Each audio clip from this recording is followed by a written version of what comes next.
Can you hear me now?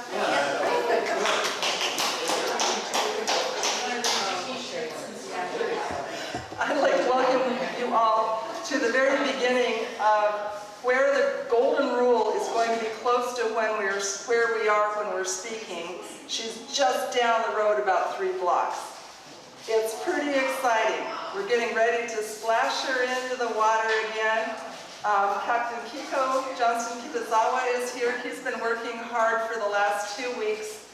And before that, when we were in Richmond, California on San Francisco Bay, we were all working really hard to get the masts stripped of their gear, and now we're working on getting all that stuff back on after a long truck ride across the country through deserts. It was a really marvelous experience working with our truck driver. He was awesome. And I wanted to say that we wouldn't even be here if it wasn't for Dave Logston lobbying so hard to tell us we have to be here, we have to come to Minneapolis. He said, we have enough money to support your coming, and we have enough people to come to your events, and enough energy to make it happen, and that is certainly true.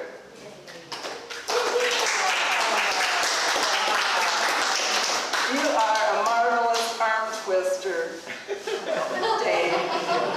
I'm famous for throwing the hat over a large wall and then say, oh my God, I got it. You throw your hat over that wall and then you say, oh my God, I got to go over that wall now.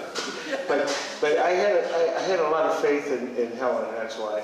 And I've seen Helen in action and Helen and Jerry, their dynamic duo, and I've seen them do amazing things. And just the fact that little sailboat, it's actually bigger than that sailboat, but a little bit bigger. But when you get in the Pacific Ocean, it looks about that small, you know. Yeah, I was a Navy veteran, so I was on a destroyer, and that was pretty daunting. I can't even imagine being on a small sailboat like that. That's pretty courageous. And actually the whole story, and you're going to see the whole story tonight, and I won't have to elaborate on it, but once again, being involved with this has been a real powerful experience. And you know, sometimes you just say, we're going to go for this, and then you say, oh my God, they're here.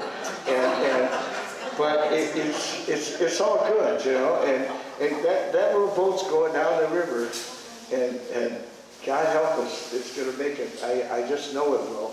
And it will, if you want a way of helping, and thank you for all coming, and you know, and once again coming, and 6 o'clock is a daunting experience coming from Minneapolis. And, but if you really want to help, and you know, there's always this donation thing going on, right? But really, if we all chip in, you know, $100 or $200 or whatever we can afford, $20, we can make this thing happen, and it's really going to be spectacular. Going downstream, I know Dubuque has got this huge thing set up, La Crosse, all the way down, and then to the East Coast. But it's going to take a lot of everybody. I always believe that, like in the co-op I go to in Minneapolis, they always say, you want to round up? I said, yeah, of course. Round up 50 cents, 20 cents. And if we all do a little bit, it adds up to a lot. And a lot of people have dug deep in their pockets, and that's the extent of my guilty that's going to go on. Hey, Dick wants to say something. Who do we write checks to? Me. Write it to me now. Steve. Golden Rule Project, please. Okay, Golden Rule Project. Yes, and I do take credit cards too. And she does take credit. And well, she does. And I give credit where credit is due. And so I'd like to give credit to the native people who originally owned this land that we stole it from, the Mendota. It's actually originally Dakota land, and the Ojibways were pushed from the east into this area too. So it's both the, and I would say the blood and the bones of the ancestors of the Dakota who have been here for thousands of years, we're standing on the surface of that. And we're going to have a beautiful native flutist who is, or is it flautist? Flautist? I always get that right. But he's in Washington, lobbying, so he'll be here Saturday at Stillwater, at the library. So if you will get a little taste of what we're doing here and come down to Stillwater, it'll be another beautiful performance, a beautiful experience. And we're going to do a little bell ringing later on too. Yeah. So we're actually starting the program, aren't we? Yeah. But yeah, it's a big dream, and it's a big dream, and Helen dreams big, and I like people that dream big. Kiko dreams big, and we all, Bill Haberdank down in Redwig, he dreams big, and if we all keep dreaming big, big things can happen. It may not be the ultimate, everything might not be perfect, as we know, but the thing is, it will be something that is going to bring a lot of attention. And if you get the Sunday Tribune, there'll be a nice article in the Sunday Tribune.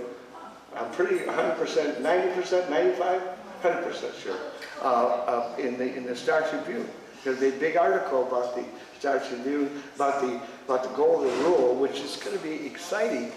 And now we have to get a bigger arena if we get that publicity. So. Oh, that'd be great. Food is, there's some snacks available and drinks, and thank you very much.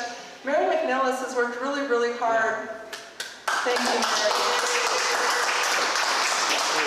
And a lot of people have. And a lot of people have put a lot of effort. Bill Haberdank has been putting together Peace Talk in Red Wing, and we'll be there for that, as well September 30th. On September 30th. We have Stillwater Library event on the 17th Saturday, and in Lowell Park South on 18th Sunday, followed by the 21st, International Day of Peace, which is going to be at the UU Church in St. Paul. And then on the 23rd, we'll be at 4200 Cedar at the home in Minneapolis at the home of Veterans for Peace and Women Against Military Madness. And then on the 25th, at 11:30, if you got the time right before it was changed. At 11:30, we'll be giving boat tours and a program from 3:30 or from 11:30 till 2:30. So I'm really happy about the whole sequence of events in this area. It's very exciting. It's going to get us off to a great start. I mean, we already got off to a great start. We went up to Duluth for 4 days, where Phil Anderson, the Veterans for Peace up there, kept us very, very busy. I'm going to pass around a sign-up sheet. What I most would like is your name and email address. If you'll write clearly so I can type it into my computer, you'll get newsletters, e-news, along the way. If you prefer a physical newsletter, just put your physical address in there. And I'll be putting out the first e-news in probably 2 weeks. So all y'all's pictures, if you've been helping us, and your names and stuff will be in there, because there's so many people that have been helping, including Steve. Yeah. Anyway, untangle my... Just start that around, please. Do you need these sign-up sheets? Or? I think I have enough sign-up sheets now. Okay. Thank you. Could I say just a word? Absolutely. Thanks. Hello, everybody. Thanks so much for showing up, and those of you who are with us in Zoom, welcome to you. I'm going to give a special shout out to Anastasia Sharton and the Pipp Center for Arts for allowing us to use this beautiful facility tonight.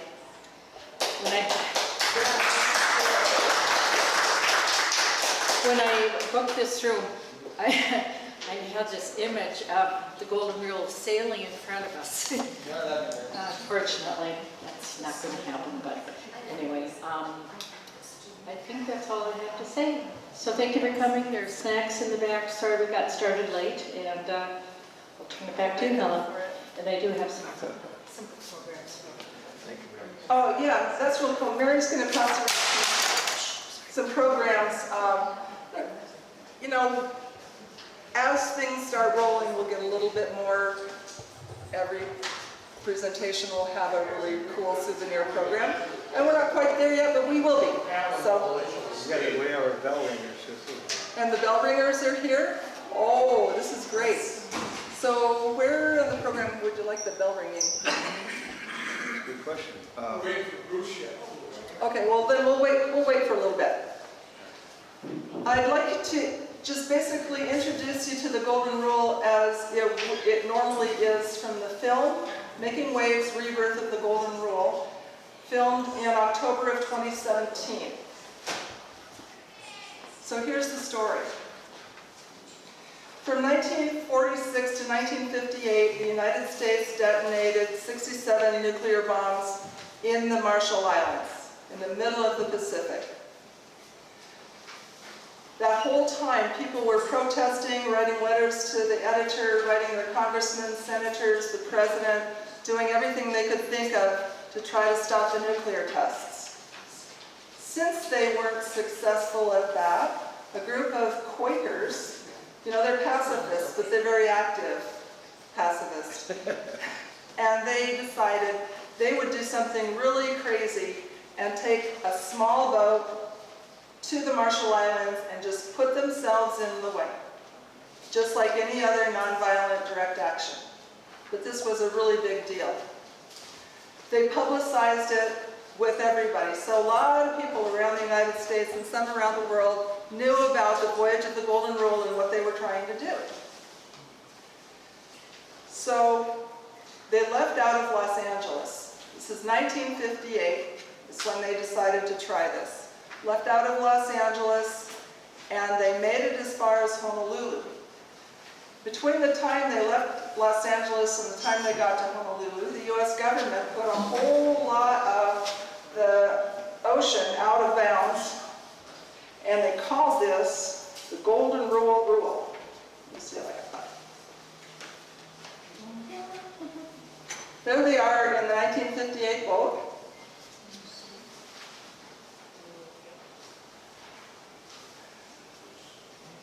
The people of the Marshall Islands are still experiencing birth defects, cancers, and they can't consume their own food, they can't catch their own fish.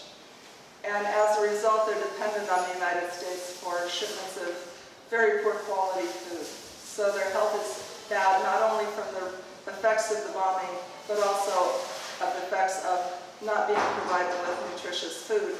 But then it takes a while to get food from the United States to the Marshall Islands.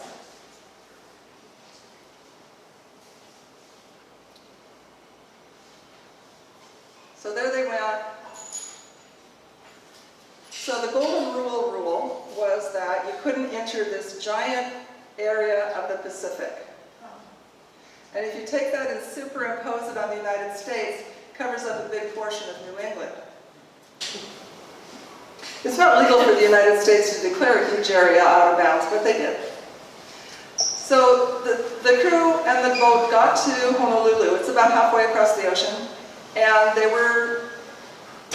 resupplied, and they started out from Honolulu to the Marshall Islands. Well, a Coast Guard cutter caught up with them, brought them back. They ended up in jail for 2 months.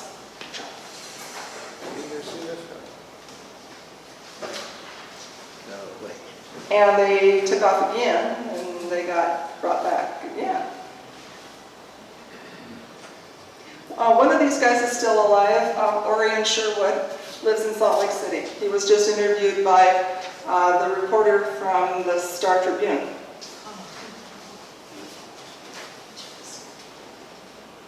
So the crew was arrested and in jail or put on trial. And the interest in this sparked a whole big anti-nuclear movement. People were protesting in the streets, free the crew of the Golden Rule, stop the bomb tests. I'm going to go back up to this for a minute. While the crew of the Golden Rule was undergoing trial, another boat, the Phoenix of Hiroshima, was just finishing up a trip around the world. It was captained by Dr. Earl Reynolds, who had just spent 3 years studying the effects of radiation on children. And during those 3 years, he had this Colin Archer ketch boat built. And then in 1955, they took off with their family. They sailed around the world. They were in Honolulu on their way headed back through the Marshall Islands to Japan.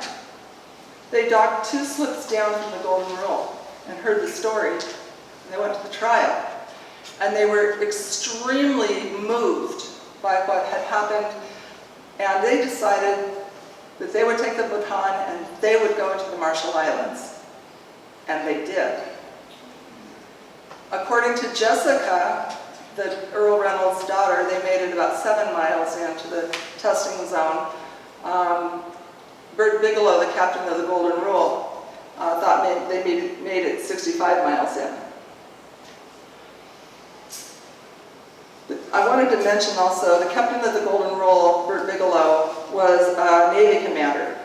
And he had quit his commission with the Navy just a month before he could have received full pay out of protest of the dropping of the bombs on Hiroshima and Nagasaki. So he was already a veteran for peace. So what happened when the Phoenix sailed into the... When the Phoenix made it into the testing zone, the Coast Guard caught up with them. Actually, then it was a big Navy warship caught up with them and forced them back to first Kwajalein and then back to Honolulu. Dr. Reynolds underwent 2 years of trials in Honolulu before they finally acquitted him on all charges. But he was convicted, and then on appeal he won and was released. But you know, it was very tough on their family. The Phoenix later sailed into North Vietnam twice, and that group of people became activists. And so the Phoenix and the Golden Rule actually both sank in 2010 in Northern California in separate incidents. But the Golden Rule, let's see if I've got a picture here. After the protest in 1958, when the crew had gotten through with their two months of trials, the boat was sold into private hands, and people didn't hear about it again after that until she sank in Humboldt Bay in a gale in Northern California. And Leroy Zerlang dragged her up onto the sand in his boatyard, and he called up his best friend, Chuck DeWitt, said, "Hey Chuck, come on over here. We want to use the wood from the Golden Rule for a bonfire." So she had faced a watery grave, and now was facing a fiery grave. Well, Chuck came over. He lives about a mile away, and he said, "What the hell is the Golden Rule?" Leroy pointed to her and said, "Well, there she is." But Leroy actually knew and shared with Chuck that this was a special boat. It had something to do with ending the Cold War. And 2 chapters of Veterans for Peace and some Quakers and some wooden boat lovers got together and decided they wanted to rebuild the Golden Rule. So they said, "Okay, Leroy, can we have a year in your boatyard and rebuild her?" And he said, "Okay." And so he acted as project manager, and it took 5 years. Most boat rebuild projects, over 90% of them, are never finished. I say Goldie is lucky. She gets what she needs. She's gotten the skills to do a good job of putting her back together. She's got a lot of volunteers that love her, great sailors, and now we have volunteers that are helping us to bring this whole mission into fruition, to educate the public about the dangers of nuclear weapons and what we can do to stop the possibility of nuclear war. West Coast sailing? Right. So we launched in 2015. I had never been on a sailboat, and as a computer programmer, I put up on the website as a joke, a crew application form that I filled out so I could see if it went through the process okay. Much to my surprise, they chose me for crew. What are you doing? I said, well, we have 3 good sailors that are going to help you learn how to sail. So we have enough skill in that area, but we need somebody to be the face of the Golden Rule and be our first public speaker. And I've been doing that for 7 years.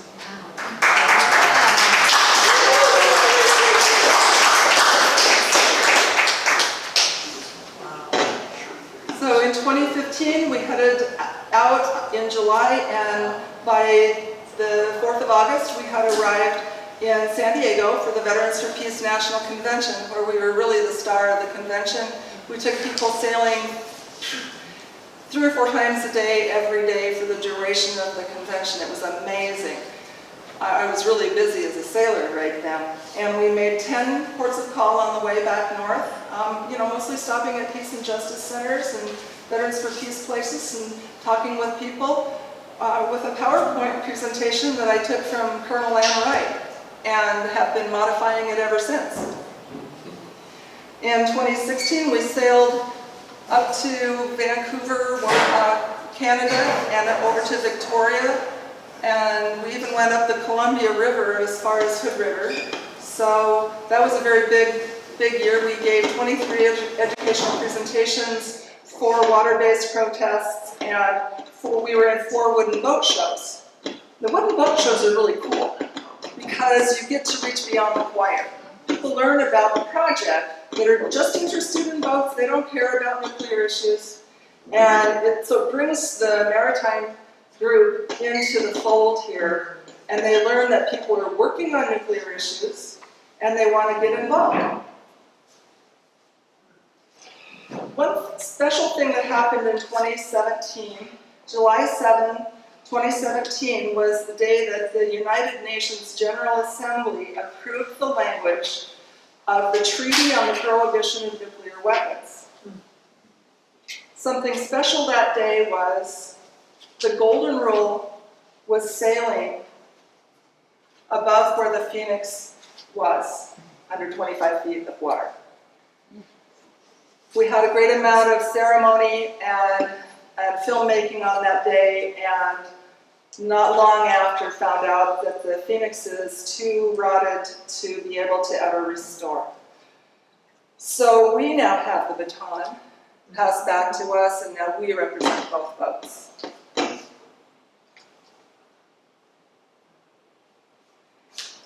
In 2017, when we were making the film Rebirth of the Golden Rule, Making Waves, a film producer and filmmaker decided that what I had been giving for PowerPoint presentations could be a decent documentary. And at the time the film was made, President Trump and President Kim of North Korea were threatening each other with nuclear annihilation. So we decided that it was time to take the Golden Rule back into the Pacific and see what we could do to stop the possibility of nuclear war. So we made preparations. It took a while to get there. In May of 2019, we sailed Golden Rule from California to Hilo on the Big Island of Hawaii. Kiko is from the Big Island. And Kiko actually helped us find our first group of sailors to take us from the Big Island of Hawaii to Maui, and we're still in touch with that wonderful crew. So we sailed all around the Hawaiian Islands. We were preparing to go next to the Marshall Islands, the original destination, talk to the people there, find out, in person, what was the effect of radiation on them. And we're going to sail from there to Guam, and then Okinawa, and then we were going to be in Japan for the 75th anniversary of the dropping of the bombs. We wanted to be in Hiroshima. So it was March 2020. We were prepared to go. We had an excellent Polish captain who had brought us from California to Hawaii. And guess what happened? COVID. So COVID shut down all the countries where we wanted to visit, and it shut down all the public presentations. And we were not quite dead in the water, but we had to scale back in what we did. More outdoor presentations, more outdoor protests, but our time in Hawaii was well spent. We learned a lot about the issues of militarism there. The large amount of land, sea, and air that's occupied by the US military has had a significant effect on the culture of the Hawaiian people and the environment there. Right now, they're fighting to get closed the Red Hill fuel storage facility that's leaking fuel into the aquifer that the military base families were drinking. Now they have to trek in water because they've destroyed that aquifer. And Honolulu, by the way. That's right, near Honolulu. That's correct. Colonel Enright is working on that problem right now. She lives in Honolulu. Yeah. So anyway, we did a lot of publishing about all the various issues that are going on in Hawaii as a result of the military occupation of their land. Kiko will probably have a lot to say about that. So here's the boat, 1958 and in 2020, right off of Diamond Head in Honolulu. So, given that we couldn't go to Japan, we decided ultimately, COVID was continuing, we decided to bring the Golden Rule home. And the person who did that was Captain Kiko. So he's been our captain off and on for a long time now, and we are very, very pleased to have him as our captain.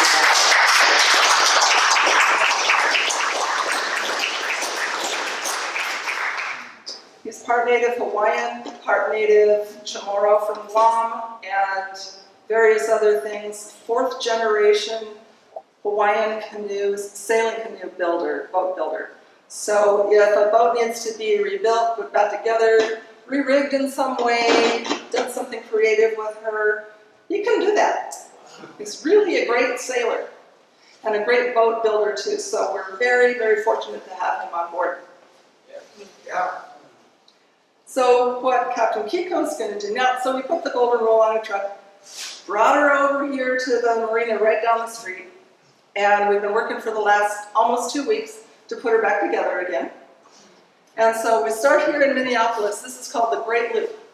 The reason we're doing this is the people that rebuilt Golden Rule have this vision to sail all the navigable waters of the United States to try and influence people and educate people about nuclear issues today. And so that's what we do. And we'll be stopping in 100 approximately cities and towns, giving talks just like this. And it's going to be an 11,000-mile voyage. It's going to take us around 15 months. And after that, maybe we'll sail back through the Panama Canal, which would be really cool. But first we've got to do this. I mean, I'm a really persistent person. First Stillwater, yeah. Stillwater first. Unless something stops us, though, we're going to do the Great Loop. And so we'll start here near Minneapolis, and we'll go, of course, go down the St. Croix River and up the Mississippi and back down again to Red Wing, yay! And so most boats that do the Great Loop start somewhere along this normal route. They don't ever go down the Mississippi River. So that's very unusual. And we're doing it in a sailboat. Most of the boats that do the Great Loop are motorboats. And hardly any of them are wooden boats. So this is an experience. Anyway, so that's what we're going to do. We're going to go down the whole Mississippi River, around the tip of Florida, go up some rivers, visit our nation's capital and United Nations, go up and protest at Bath Iron Works where they make nuclear-armed submarines. Just a few little fun things. And sail back to New York and up the Hudson River, through the Erie Canal, or a little bit around the Great Lakes, and then back down. When we exit Chicago, we'll be going into the Illinois River, and then we'll enter a little bit of stretch again on the Mississippi, so we'll visit St. Louis twice, and then come up river on the Ohio, and then down the Tennessee and Tom Bigby rivers and come out at Mobile. Whoa! Wow! Yeah! Do you know anybody at all along our route? Yeah. We need event planners everywhere.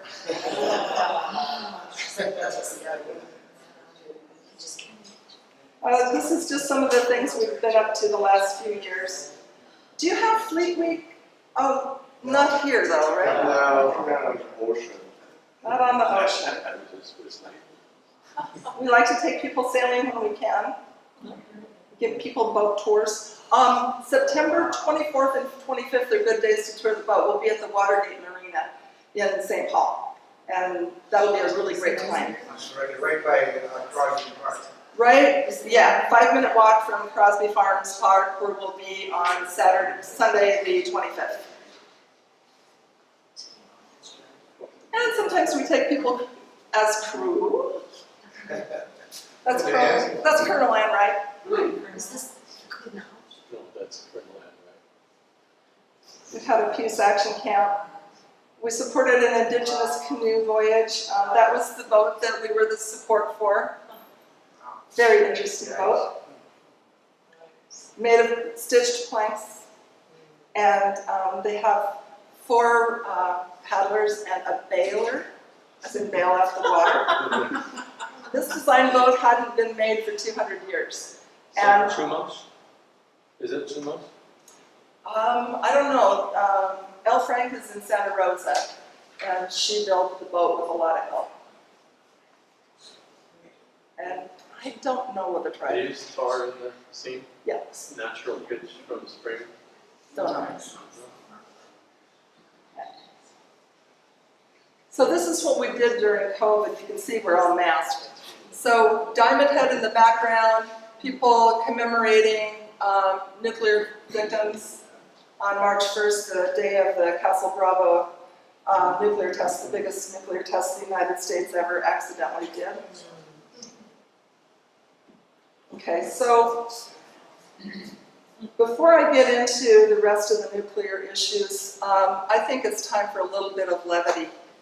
Do we have poetry reader here?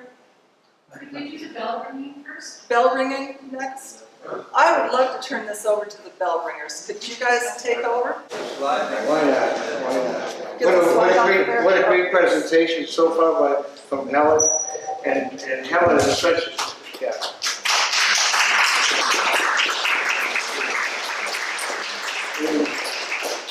Helen's the one who encouraged me to say, let's throw a bunch of money and get that thing here to Minneapolis, St. Paul, because Helen is such a force, and she is the National Vets for Peace actually pays her a stipend every month, but Helen does mega fundraising, and it's because of her hard work that we keep doing that.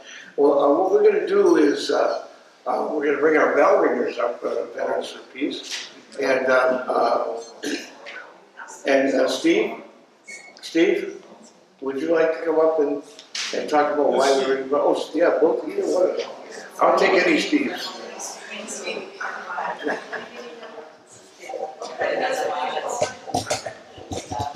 So, like, organizing veterans is like herding cats. So the cats are being herded right now, and they will be up here pretty soon. Come on, kitty. Come on, kitty. Anyway, thank you all once again for coming. And I think the best is yet to come. We have some other events coming up in larger venues. And we're going to have, is Steve Gates going to talk about? Yeah, Steve. Steve? Paige, Steve Gates. Bruce. I need Bruce. Yeah, we got to get the crew up here. I have a bell, but nothing to hit it with. Anyway, so I'm tap dancing here, folks. This is what we call it in business, tap dancing, as we get our crew up here. But Steve Gates is going to come up and talk about why we ring the bells. And we ring these bells a lot. We're going to be doing a lot of bell ringing downriver too as well. Steve? Okay. Ready? Yeah, if you can hear me. All right. In 1914, when World War I was declared, most people in Europe, capitals, cities, celebrated in the streets. No one imagined the appalling casualties that would occur during the next 4 years. World War I was the first to take advantage of mass production techniques. No one could have predicted the horrifying consequences of modern weaponry. Trench warfare and chemical poisons. It was the birth of the war machine. The result was total war. Worldwide, 65 million troops were mobilized. Of those, 57% became casualties. A total of 8.5 million soldiers died. 18 million people were killed, including 7 million civilians, and 20 million more were wounded. The street celebrations that occurred on Armistice Day in 1918 were equally joyous to those that occurred in 1914, except they were celebrating the end of the Great War, what was supposed to be the war to end all wars. On the 11th day of the 11th month, at the 11th hour, bells were rung all over the world to celebrate peace. That is, all the bells that hadn't been melted down to make arms. Over 25 years ago, Steve McEwen, co-founder of Vets for Peace, Chapter 27, started the tradition of veterans ringing bells instead of firing rifles on Armistice Day, and also to honor our comrades at the end of their lives. Before we ring bells today, I'd like to quote from Larry Johnson's no longer newly published book, 61. In 1913, I was privileged to be one of 11 veteran activists who worked with sculptor Gita Gay to make our own bells in the spirit of the 1918 armistice, inspired by the long history of Veterans for Peace reclaiming November 11th as a day of peace. The activity was made possible by the good people of Minnesota through a grant from the State Arts Board. We ring our hand-cast bronze bells to remind us that peace is now possible. We can transform our war machine into a force for peace if we want it. And that's it.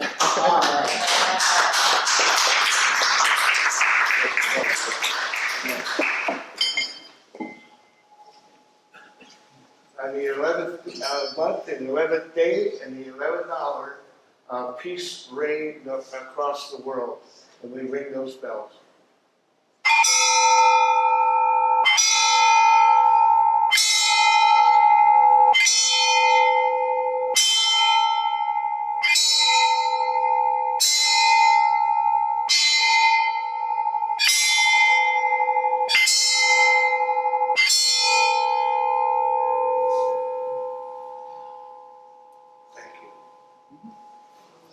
Very good.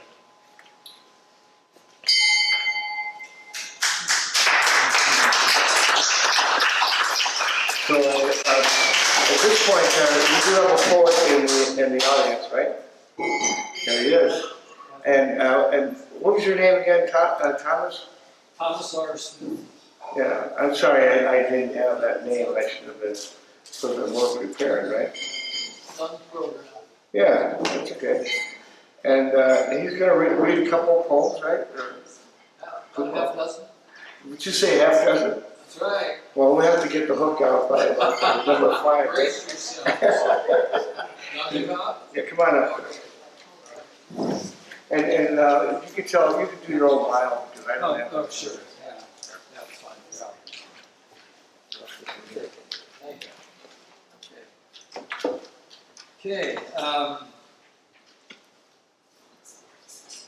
I am from River Falls, and I've been working for peace in my own way for a long time, and usually it's through writing, and sometimes it's through getting out on the street, sometimes it's through letters to the newspapers and rallies and things like that. So I regret that I don't have poems about boats, and I don't have nearly as much about nuclear war as I should. but my poems are all aimed at promoting peace in one way or the other. So I hope you'll be able to slot this in to the proceedings here as you see fit. So I'm going to start out, excuse me, reading glasses. I'm going to start out with a poem by Michael Longley, who is from Northern Ireland. He's currently kind of all of Ireland's equivalent of poet laureate now. And this is the best peace poem that I know. And it's called All of These People. Can everybody hear me all right? Yeah. Oh, okay, good. All of these people. Okay, so this is written in Northern Ireland, right? Who was it who suggested that the opposite of war is not so much peace as civilization? He knew our assassinated Catholic greengrocer who died at Christmas in the arms of our Methodist minister, and our ice cream man whose continuing requiem is the 21 flavors children have by heart. Our cobbler mends shoes for everybody. Our butcher blends into his best sausages leeks, garlic, honey. Our corner shop sells everything from bread to kindling. Who can bring peace to people who are not civilized? All of these people, alive or dead, are civilized. That's Michael Longley. A poem called All of These People. Thank you. Then I'm gonna read you 5 or 6 of my own here, and we'll see how it goes from here. This is a recent one. It's a prose poem called The Moral Damage of War. And I took this, actually some of you know Reverend Ted Tollefson. Ted Tollefson down in Red Wing gave a sermon called The Moral Damage of War, and I like that title so much that I stole it from him. So here we go. The Moral Damage of War. Vicky's nephew in Warsaw emails that he's crossing the border to bring back Ukrainian refugees, doing it to help out because he can.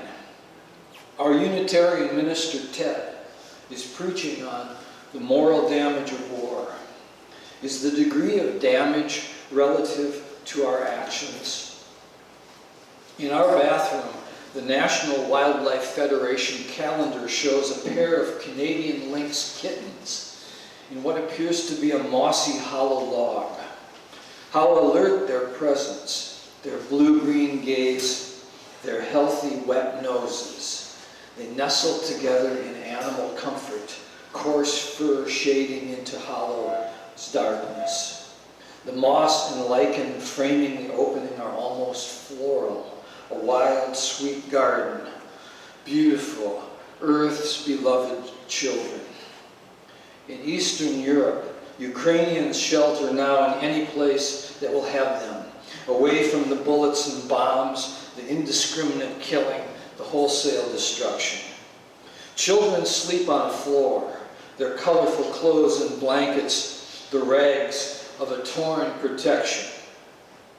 War is a crime against everything young, everything trying to get a foothold in the world, lynx or human, a crime against Earth and the future. After a lifetime under the permanent wartime economy, I should be more skilled at writing against the evil madness that targets nuclear reactors, schools and hospitals in its lust for dominance. But all I have are these bloody finger marks on raw granite. The lynx kits in their tree cavity, who only kill to eat, have no part or say in how we defile their planet.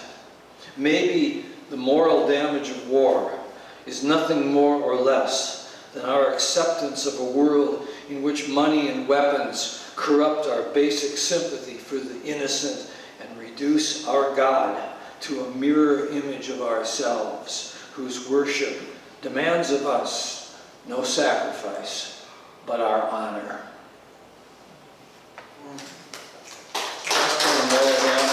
Thank you. On a little bit lighter note, well, maybe not lighter note, not on this one. I don't know if you've noticed, but we've got the smoky sun back again. We've got the fires in the west. I wrote this poem 2 years ago today, and the same stuff was going on. We had an arsonist in chief in Washington still at this time. Somebody who's well known for burning up and then burning down everything in sight, and I refuse to name him in my poems. But you know who I'm talking about. This is called Red Sun Rising. Sun shouldn't be this red, this high. It's a wrong beauty. Smoke plumes across the continent from burning Oregon, burning California, tint our sunrise, a sunset. Our river banded, summer algae green sparkles copper. All day a pinkish eye will sear a furrow in the dirty blue. Out west, the sky bends and buckles, a sheeted flame from the lit match of earth, orange as the grotesquely made-up face of the arsonist to whom the forests are entrusted. American sundown. Well, that's not a really, not a very cheerful poem there. I'm looking for levity. I don't know if I've got it, but I got some other stuff. So this is a poem called We Belong Together. And it was inspired by seeing a sign in the public library in St. Paul a couple of years ago. We belong together. Driving one day in the city, I saw in a library window a sign that read, "We belong together." A warm hand, a hand of human language, reached up to touch my heart. It was as if the split-off, lost side of myself had spoken. What eros in the story those three words tell. Imagine if we adopted them as our message. Could anything stop us? What if we came together around the shared beauty of who we really are, beyond labels and identity?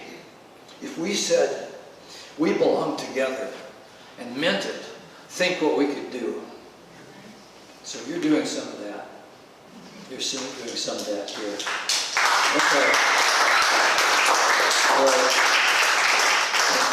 I'm going to read two more poems, and before I do, I'm just going to thank you for having me here, and thank you for including me in the celebration of this fantastic project. It's tremendous. Okay, so this poem's called Note to Self. And there's an unnamed presence in it. You might think you know who it is, but actually you don't. But I'll tell you who the presence is. It was our former governor, Scott Walker, that I was writing about at the time. But you can apply it to whoever you want to. It's fair game. Okay? Note to Self. That's the name of the poem. Note to Self. Well, we die whether we stay together or fall apart. Finally, the world goes on its way without us. The most scourge-like name alive today will one day be spoken seldom, if at all. To what purpose this sighing and raging? To what purpose this pain? The main thing is to be part of one's time, no matter which side seems to be winning. It's okay to be a noble failure, a fool in the eyes of the world, to die in the relentless faith of a Pete Seeger or Rachel Carson. The big truck taking up so much space will one day come to the end of its road. Insults will be forgotten. Offended decency will be forgotten. In 100 years, new people and new problems. And we can be sure there will be some glory in being alive in just their moment as there is in ours, even as I write and as you listen.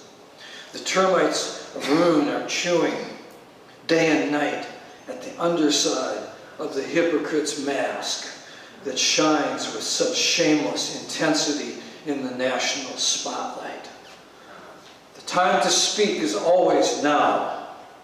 Say your truth, if only for those who may be listening from the galleries of dead and unborn, if not the childish public, locked in their death tango with destruction. Reserve for yourself days of uninterrupted silence in which to hear those things that have settled in your heart most deeply sing their faithfulness beneath time's altering sky.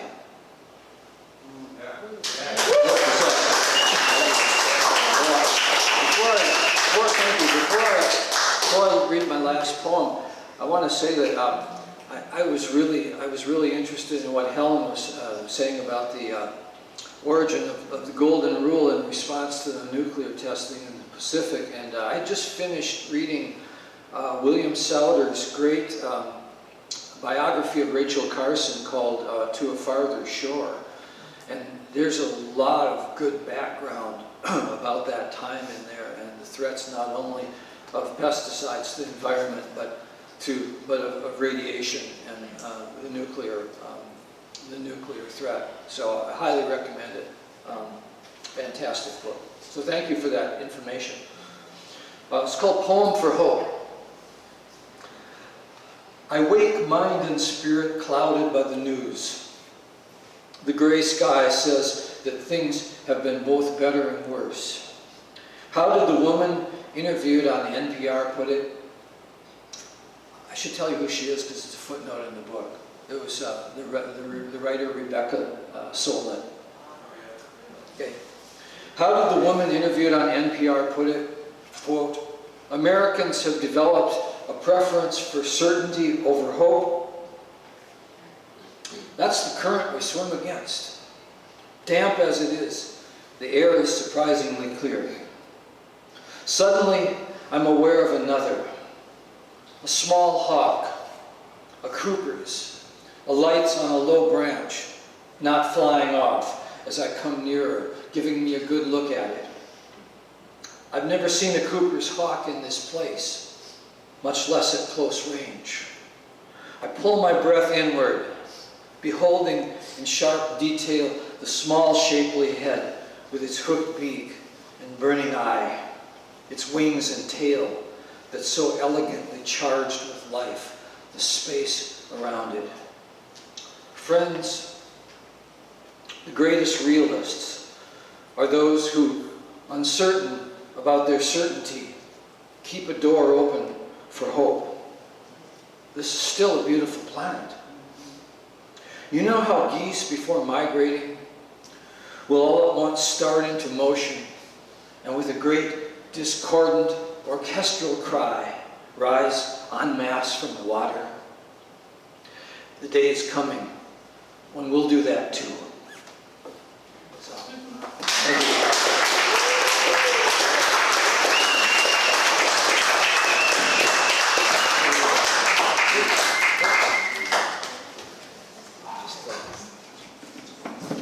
Clutter out of the way here. Yeah. Well, thanks once again for Thomas for coming here tonight. That's great. Sharing all this. I especially like the poem about hope. I think that we need that now more than ever. And before I want to conclude the evening with having a Q&A with Kiko and some of the crew that are involved with this. So you have questions, feel free to speak up and ask as many questions as you like. I want to thank Carla here for coming out and doing the video because she's going to send this off to a wider audience than we have here tonight, and I do appreciate Carla. Thank you very much, Carla. And I will say that once again, this has been a real humbling experience, and it's going to be a spectacular voyage. And I want to turn this over to my esteemed colleague in this venture, Helen Chikar. Let's hear it for Helen.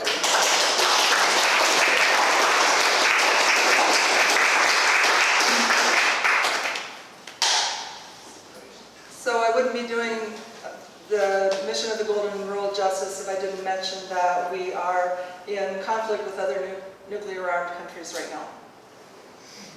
We're in conflict with Russia over Ukraine and Syria. We have India and Pakistan in conflict with each other over the territory of Kashmir. We have the United States and China in some sort of an economic who knows what. And with China and Russia teaming up more and more, it seems like a much more dangerous place. What gives me hope is that we're taking action.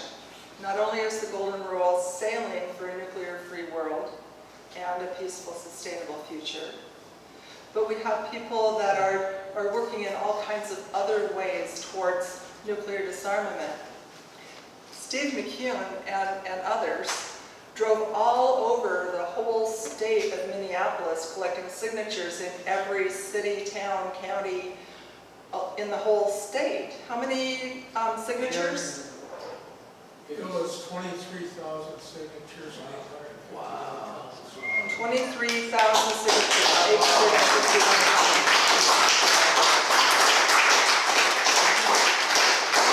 And the signatures are in support of the Treaty on the Prohibition of Nuclear Weapons, right? Yeah. And so that's one thing we can do is we can educate ourselves, we can educate our politicians, and we can push for the federal government to ratify the Treaty on the Prohibition of Nuclear Weapons. And so we have hope through action. We can sign petitions, we can sign resolutions, and I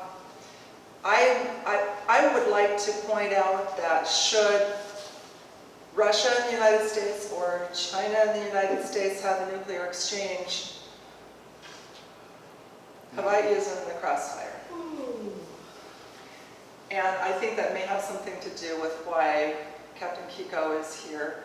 But would you come up, please, and say a few words about why you're involved with this project so that we can understand the deep commitment that you've shown in bringing us from Hawaii back here and now are taking 4 or 5 months as our captain to be here and to help us understand Hawaiian culture a little bit. I'll try.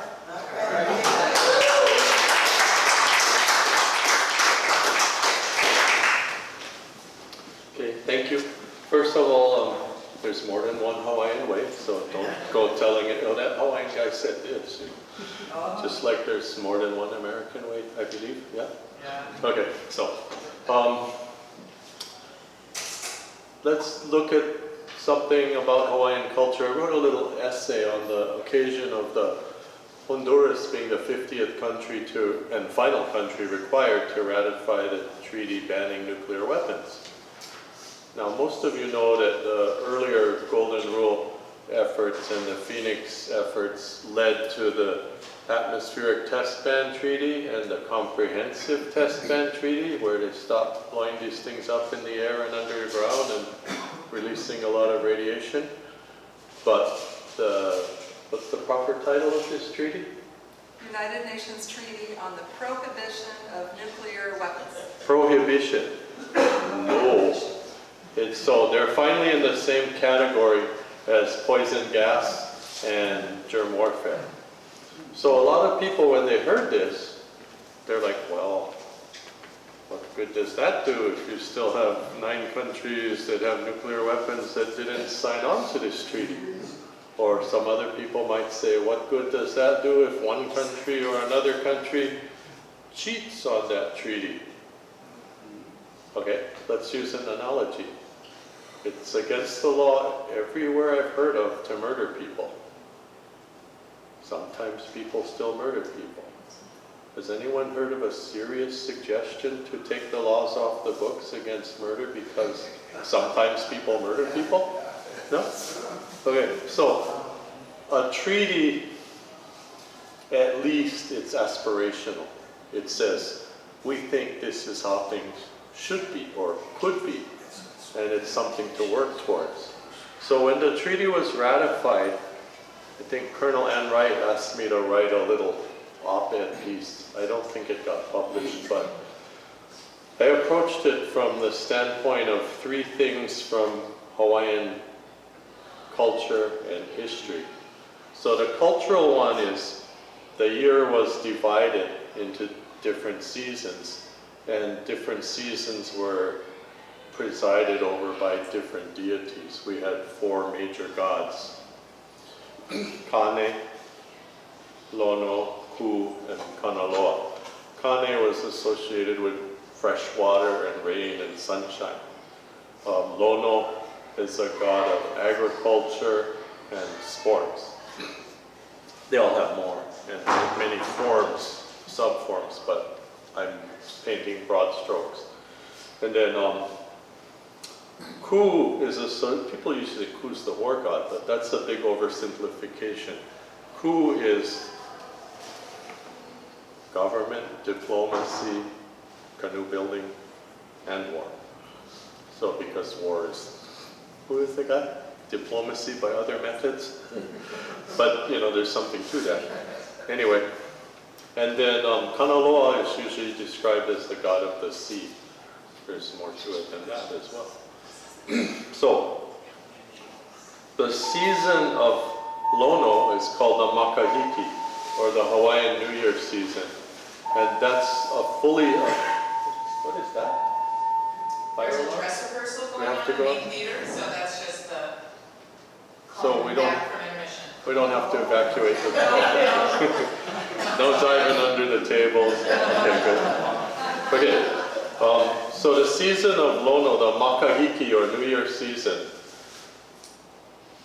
that's when sports were practiced, taxes were collected, but more importantly, the rules, which were pretty tight, were eased up a bit.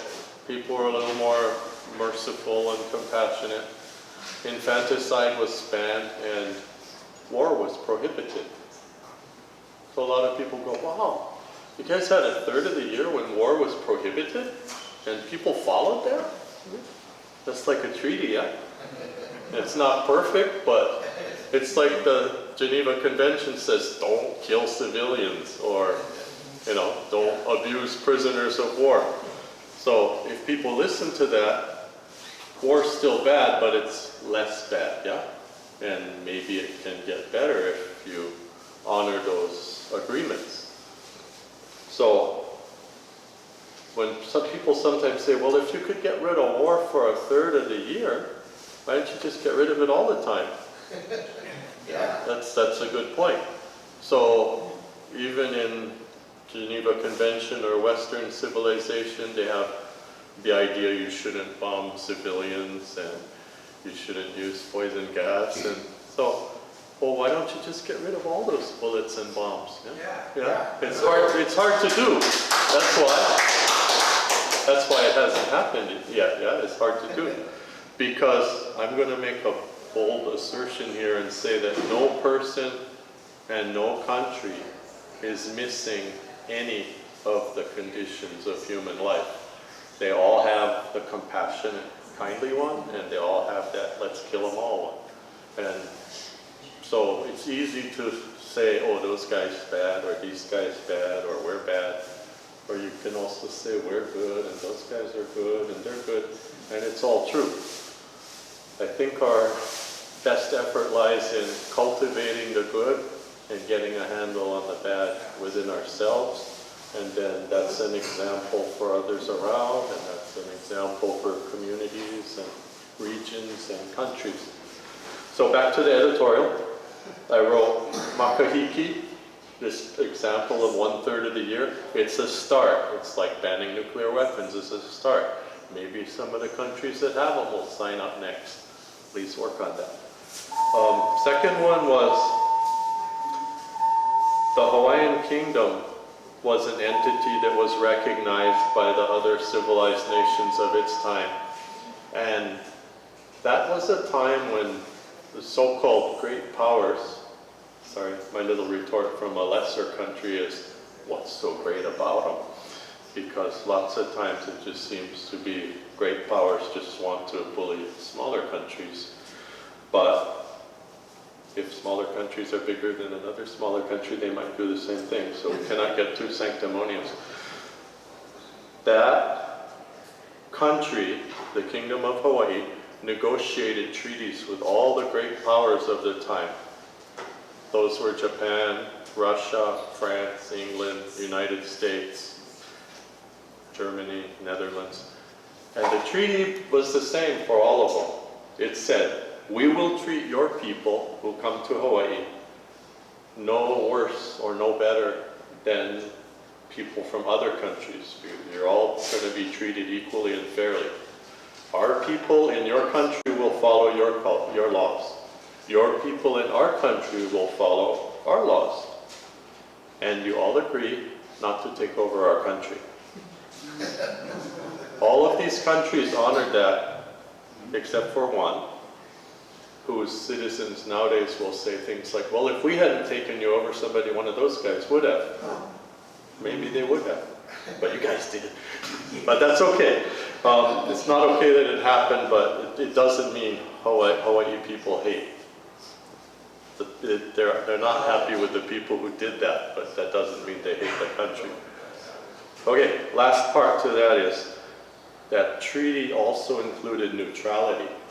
Our diplomats were very wise, and they went to each of these countries and said, if you, fill in a blank, if you, Japan, ever got in a war with Russia, or if you, England, ever got in a war with the United States, or if you, France, ever got in a war, wouldn't it be good to have a place where you could take your wounded and repair your vessels, bury your dead without being harassed?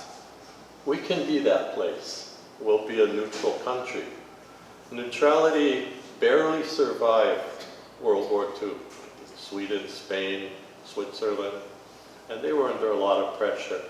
And some countries said we're neutral, and one or the other of the aggressors occupied them anyway. But I think we should go back to looking at neutrality and trying to enhance and protect it. Golden rule. How did I get involved? From growing up in Hawaii, in Hilo, many Hilo people have relatives from Hiroshima Prefecture or province of Japan. So long before the news of what an atomic bomb does to people got into the wide understanding of Americans, Hawaii people already knew from their relatives or their family members who were in the occupation army in Japan or whatever, they'd seen it. There was kind of a lid on articles about it, but they'd seen it. And today, if you have a discussion in the United States about nuclear weapons, especially if you try to talk about Hiroshima and Nagasaki, which so far are the only times these weapons have been used deliberately against people, you'll have an argument that this was necessary.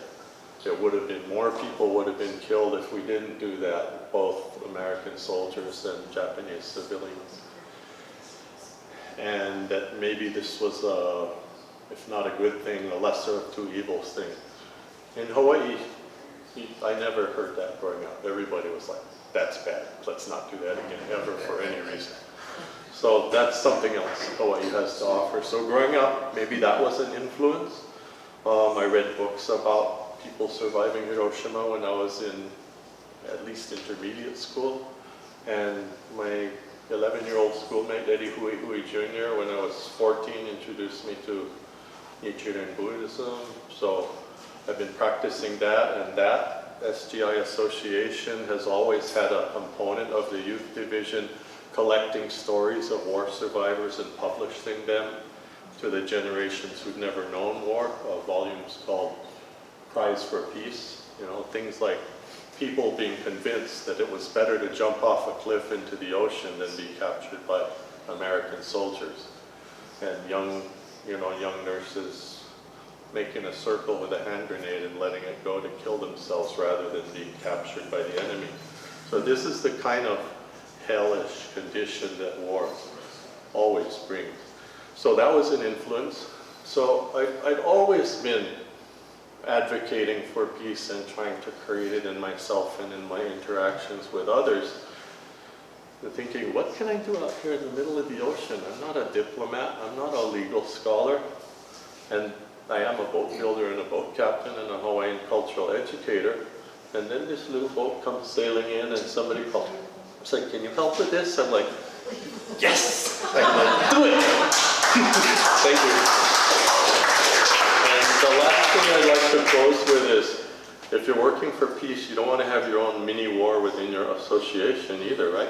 So one thing I like about the VFP is that I've been able to hear varying points of view and opinions, and not everybody has to agree to the same view of the world to agree that nuclear weapons, bad. Getting rid of them, good. Thank you very much.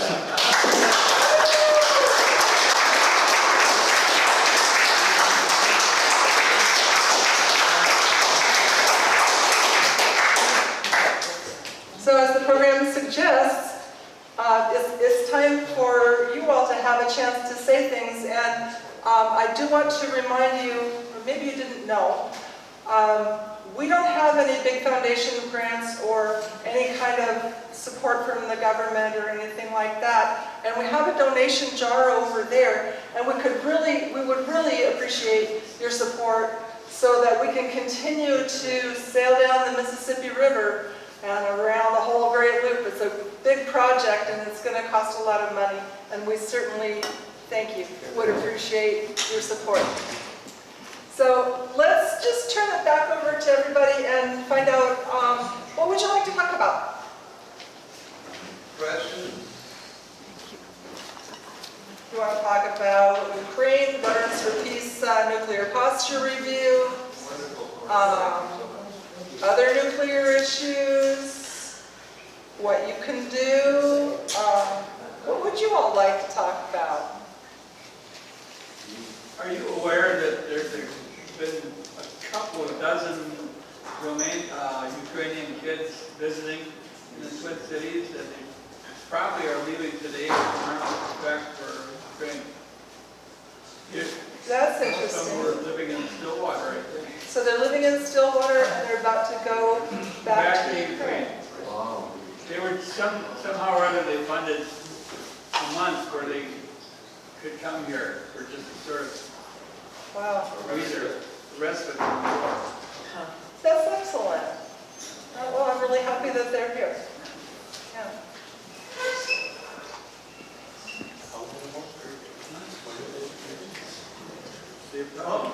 Well, If they're leaving today and tomorrow, we probably can't invite them to the boat, but we're longer, I would not. We had the Fukushima kids coming to Hilo on respite, things from the radiation and tsunami disaster. nice. So that's really great if kids could come from Fukushima. Jerry? Well, maybe there are no questions, and maybe people have heard enough, and maybe some people haven't had their dinner yet. Maybe we can just wrap things up, have one-on-one discussions. People can look at the t-shirts and sweatshirts and other things we have over here, literature on the table, really good literature. We have an excellent newsletter of the Minneapolis Twin Cities Veterans for Peace. And Dave told me that if nobody asked any questions, And there's some food back there. I get to sing. Oh, Sure. please, I never said that. sing, please sing. I haven't heard you sing yet. We didn't know when we set sail in '58 we'd all end up in jail. And I've been called worse than a fool for sailing on the Golden Rule.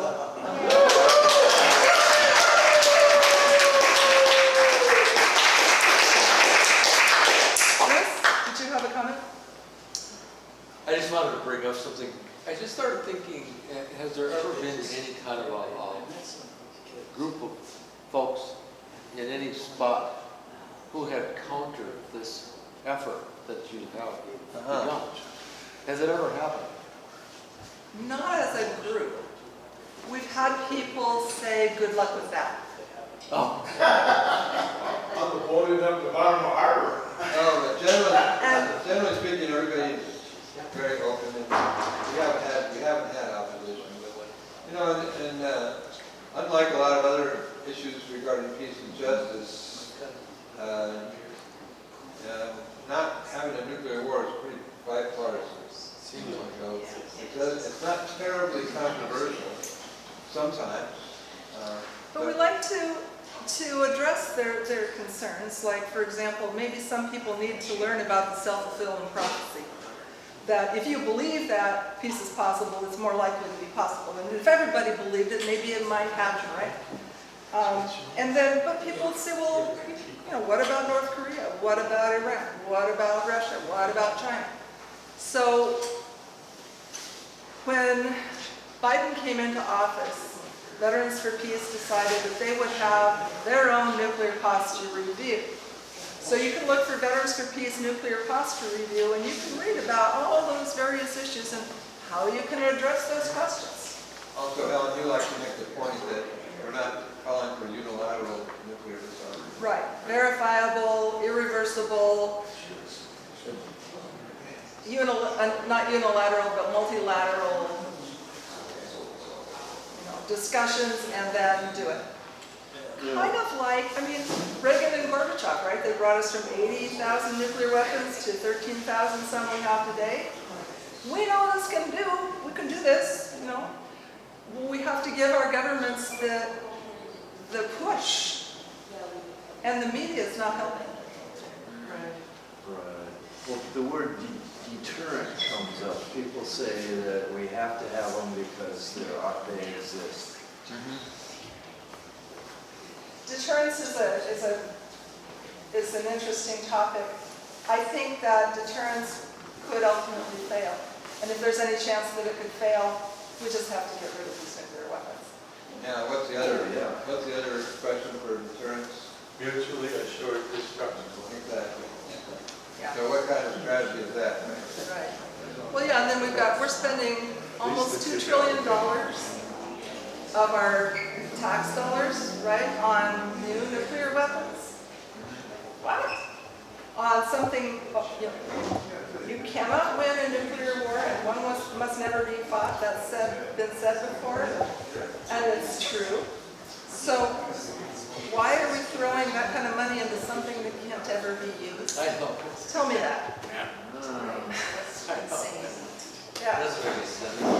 So part of the strategy is to, press to reduce the nuclear weapons budget, right? All kinds of things we can do. Push for. What the nuclear policy review of Veterans for Peace says, actually, the conclusion, I'll just read one paragraph here from the concluding statement of the Veterans for Peace nuclear posture review. It says, the world is a much more dangerous place with nuclear weapons, particularly given the current confrontation among nuclear arms nations. The United States military seeks full spectrum dominance, and the government appears determined to be the preeminent global power, even in the face of diminishing economic power relative to a rising China.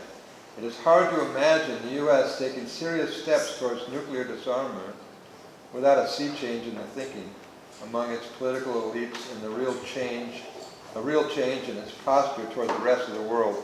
Activist efforts to restrain U.S. militarism and intervention around the globe, to cut the military budget, and to encourage mutual respect and diplomacy among nations must therefore go hand in hand with efforts to reduce and eliminate nuclear weapons. And I think, basically what that's saying is we're not going to eliminate nuclear weapons in a vacuum. I think, we have to be eliminating war and policies of domination and confrontation that brought us spears and arrows and bullets and now nuclear weapons. Yeah, well, war has to go before the weapons will go. When there's no longer war, then the weapons start to come apart. They start to be decommissioned. Exactly. So it's really a whole different posture of cooperation, global cooperation among peoples and nations, and pursuing sustainable policies instead of confrontation and domination. That's what that symbolizes. The golden rule. Do unto others Yeah, amen. before they, wait a second. Absolutely. No, do unto others as you would have them do unto you. Yeah, and So many don't people. bomb others. Well said. Yeah, well, I wanted to point out that it was the U.S. that backed out of the nuclear treaty with the Russians. I Yes. think it was about 10 years ago. Yeah, Right. And we said refusing to get involved Yeah. in our discussions. So it's a good Right. point. Bush backed out of the INF treaty, with Bush Jr., and Trump backed out of the ABM treaty. So many A people. lot of work to do at home. Yeah, This is the right. place. That's why we're going on the Grey Goose. This is the place where the change has to take place. If the U.S. were actually to take a lead in nuclear disarmament, the rest of the world would probably follow it happily. Yes. And we have to trust, And- we have to and- have trust with our enemies. And- So many people say that, well, if we got rid of our nukes, Russia will keep a few of theirs, you know. Right. And we need to have a sense of trust. Right. But as Reagan used to say, trust but verify. And they have all these schemes of verification now. And I want to thank everybody for coming. We're going to kind of call it a night. And if you all want to gather at one of the local water out one year olds and discuss this further, you're quite welcome. But thank you for everybody for showing up. We got a lot of work to do. If you're cold, there's sweatshirts. If you're cold, there's sweatshirts. That's why, solve the problem. I bought a sweatshirt. I'm warm.